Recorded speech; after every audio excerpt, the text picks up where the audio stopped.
lady who is responsible for this morning, and that is Erna Klaasen. You know, we all always say, oh, ons moet toch zoiets doen, ons moet dit doen. And you know what? Sy het die wil by die horings gepak en sy het dit georganiseer. En ek wil vir haar verskriklik dankie sê, Erna, vir jou initiatief. As dit nie vir jou was, het ons nie so lekker Saterdagoggend gehad nie. En julle sal nie glo nie, Erna het nog talent ook. Ek het aangehou by haar, dat sy moet ook vir ons iets doen. Erna, baie dankie nogmaals vir vanoggend.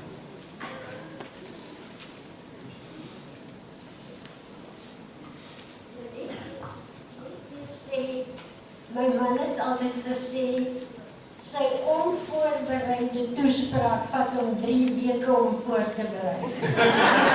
So eintlik wil ek net op hierdie stadium julle sien, dit is onmoontlik om dankie te sê.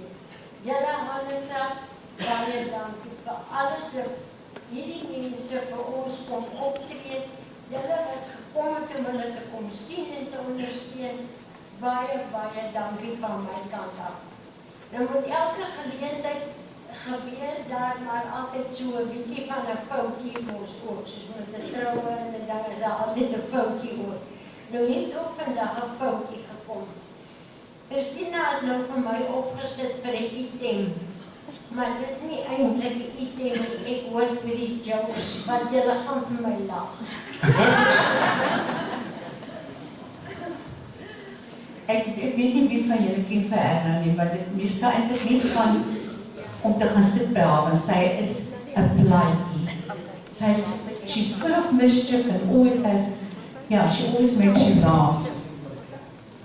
And I will never forget the first time I saw sometimes sing there at Happy Hour, and there was Erna leading the people onto the dance floor with the trolley and everything. I mean, well done.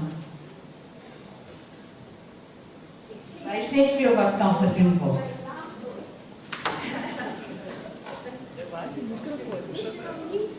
Is nou nie kindertjies nie. Ek sou dit graag wou vir kindertjies speel. Maar daar bly mos maar 'n bietjie van 'n kind in ons almal oor. So nou sing ek maar die liedjie daarvoor. Daar kom die padanie aan.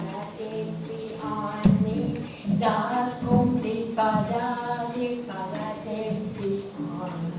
Akalesi kom trou jy nie, skuld wat wil nie.